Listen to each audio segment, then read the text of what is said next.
Tonight's exercise is going to be the next step in the process of making the hot rack I'm talking about.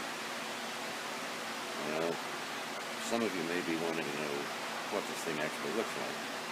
Imagine an oval piece of flat steel with hooks on the sides and chains suspending it from the ceiling, and you hang your pots and pans on it. That's what I'm going to make.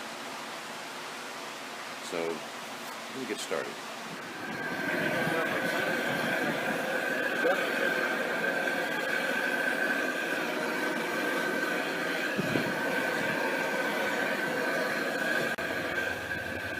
I initially bent this piece of flat stock late last fall, but then I got sidetracked. Some other projects, ones that really needed doing, came up, and I've been spending a lot of time remodeling a vacation place. So now I'm getting back to this. I had meant to have it finished so I could try to sell it before the end of the year last year. Jobs get in the way and other things get in the way.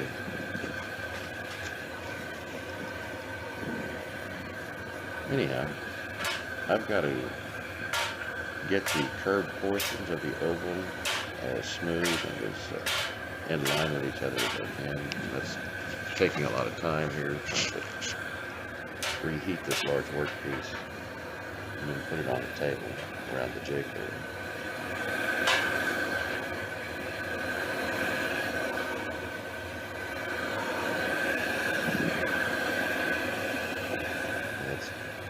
Kind of out of line too. I really had a difficult time getting this thing to line up. It's just really a little bit too big. I should have made the ends of the oval out of two different pieces of steel. But you learn as you go.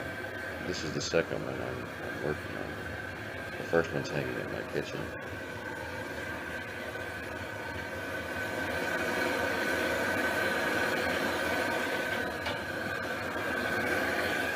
That entails going to and from the forge quite a bit. The burner in my forge, I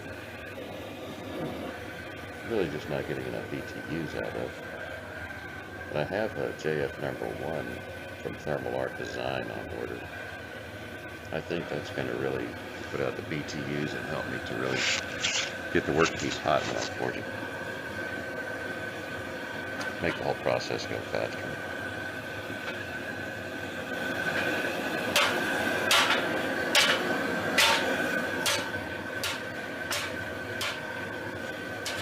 I've got both ends of it hot, so I'm using a pair of tongs to try to hold the other hot section of the workpiece.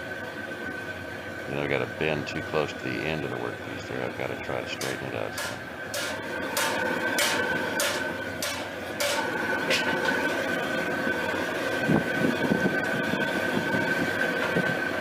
And back on the jig.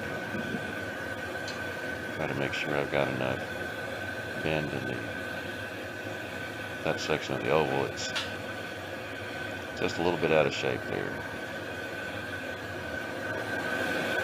A piece like this, not really precise. It takes quite a bit of eyeballing and bending to get it back and get it to where you want it to go. And I've got a little bend in the other portion there I've got to take out.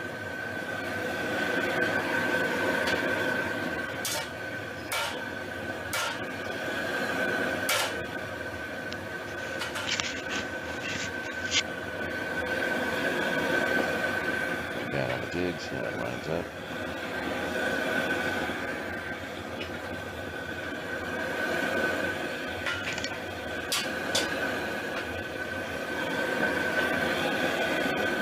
And back to the forge. Try to get another heat going here. Eventually I'm going to put an idle circuit on my forge. It really will help save the propane. I had one built for the old forge and then cannibalized parts to make the new burner with. Oh, you see this? Black strap on my gloves? I don't know if you noticed it, but there was a puff of smoke that came off my glove just a second ago. And it took me a second to feel the heat. It's a good thing to wear welding gloves when you're handling hot metal. And, you know, with a piece like this where both ends are hot, being shaped at the same time, you really have to be careful. I've had some pretty significant burns working with hot metal. But again, I am the Gomer Pyle of backyard projects. Reminds me of that TV series, Home Improvement, back in the 90s.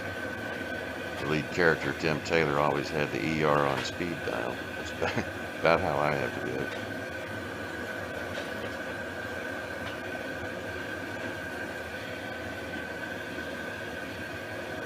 I've got a hook welded to the side of the jig to put the end of the workpiece in, hold it while I bend it around, but I've got too big a gap in it. So you see me there trying to hold that in down in the hook while I bend around the jig. And I got it out of line when I did that. So now I've got a place on the end of the oval where the flat stock bends up. Trying to get that back to where it should be.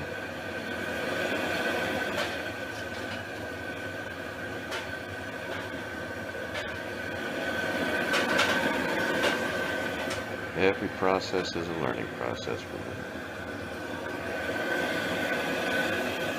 With the limited amount of time I have due to a full-time job and, of course, other responsibilities, it's tough to find time to get out there and work on this stuff. So every time I do a project, it's like I'm doing it the first time.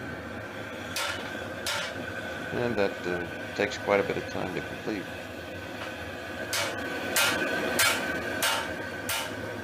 My goal is to get this process down to a definite series of steps to take. Hopefully that greatly streamline the whole process. Make it go faster.